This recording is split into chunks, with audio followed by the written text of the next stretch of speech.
Hello everybody, welcome back to 10-Minute Reviews. Jason here bringing you today's video. So real fast, I don't want to make this too long for an intro, so I'm going to try and compress it. Thank you very much to our fans. Thank you very much to our patrons.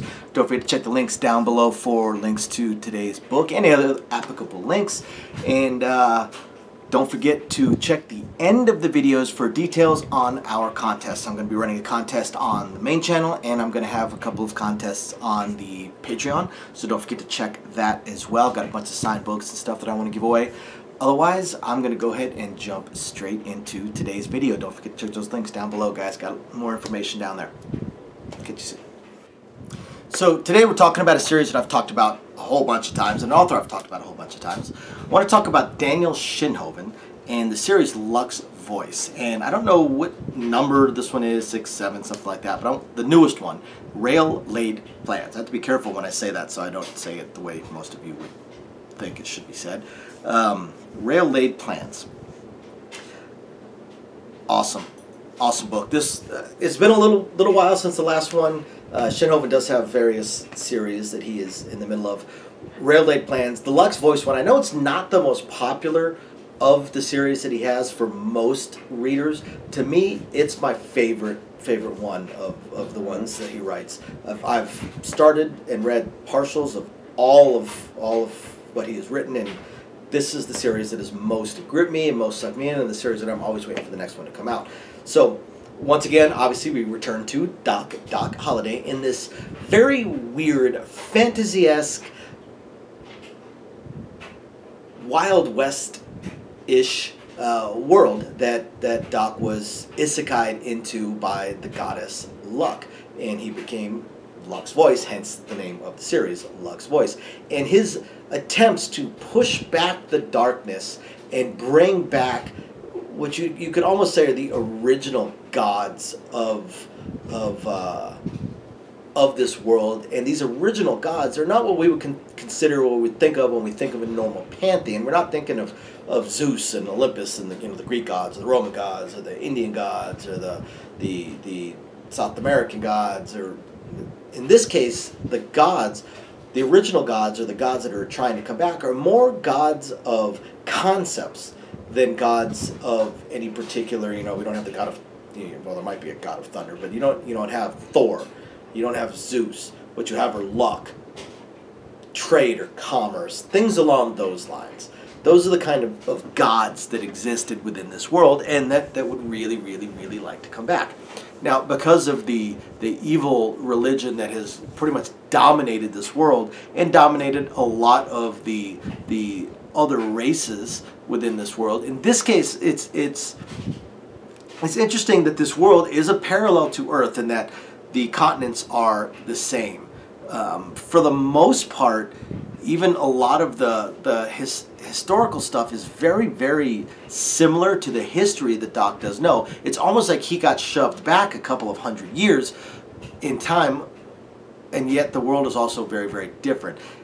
We don't have Native Americans, for instance, but we do have tribes. We do have tribes, and those tribes have a lot of traditions that would be very, very similar to ones that we would expect from Native Americans.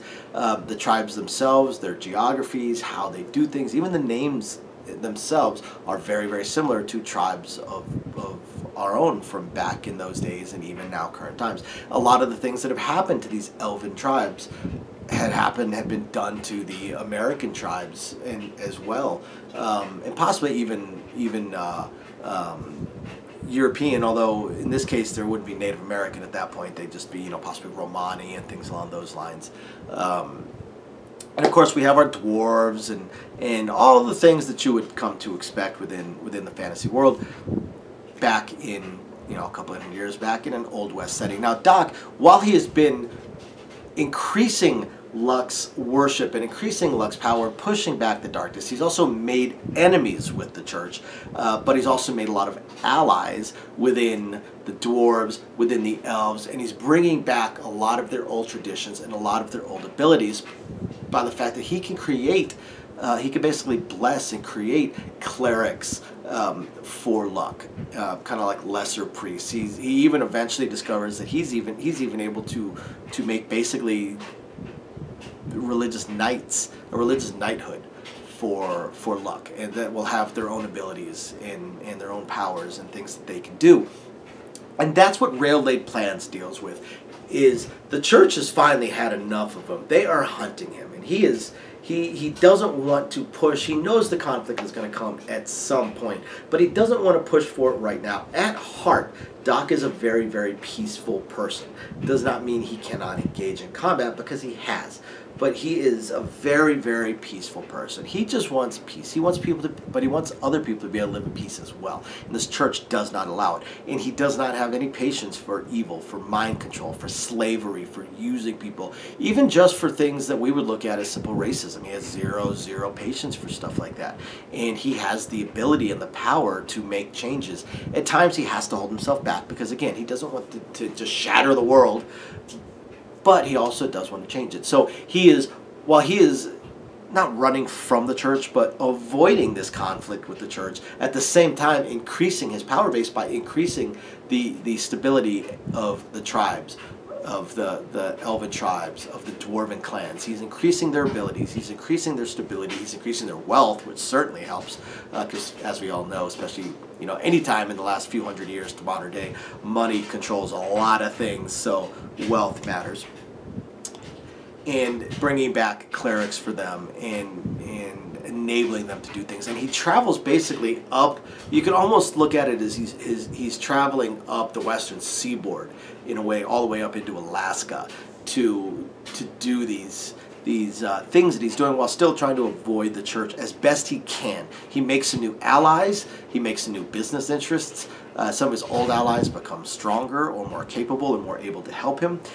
He does, unfortunately, end up having to have it out, at least mildly, with some of the church, but he does it in a clever way, and he does it in a way that kind of sets a pretty good tone of, if you're going to come after him, better come after him strong. If you're going to F around, you're going to find out, kind of thing. And that's sort of what happens. And this very much leaves it open for likely international travel at this point. Part of his idea of traveling up the western seaboard is, if he travels up the western seaboard to Alaska, it's not that far of a jump to then move across down into what would be Russia for us back in that time period. And he's already made some connections there. There's already people that are aware of him and aware of Luck and aware of what Luck can do, and Luck is coming back. Plus, of course, we have had the return of trade, and some of the others are beginning to stir as well, beginning to take notice of what Doc is doing as he pushes back the darkness a little bit. Overall, guys, fantastic series, a lot of fun. For a harem-lit, one of the things I really actually enjoy about this particular harem-lit is this one, unlike a lot of them, actually just does the fade to black instead of going to the more explicit scenes. And of course, who doesn't want to read stuff like that? But Daniel Schinhoffen just writes such a great and compelling series. I honestly can't wait to make it to the next thing that's actually involved with the plot. So I appreciate the fact that he's not putting in filler pages in there. It's just straight plot for the most part, and just a ton of fun. It's a ton of fun. It's really enjoyable, and Doc's progression is interesting as well, and very lit RPG-esque. So it's got elements of all kinds of different things in it. You guys got to check it out. Most of our viewers probably at least heard of Daniel Schinhoffen.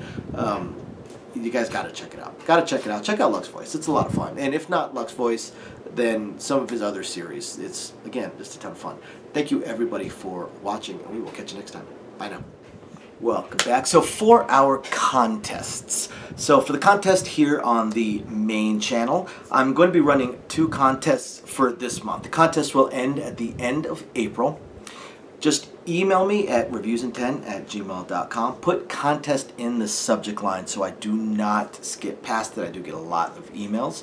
And I'm actually going to be running 2 contests. Email me for the first contest. Email me your suggestions for 4 categories of books. You don't have to send me 4 suggestions. Some people don't read certain categories, and that is certainly fine. Just email me your suggestions of books that I have not reviewed. Doesn't mean I haven't read them, but that I have not reviewed, in 4 genres: sci-fi, lit RPG, cultivation, and the harem lit. Of course, I'm missing fantasy, but that comes up a lot with Cultivation and with Lit RPG and with the Harem Lit, so I'm just kind of leaving that one out.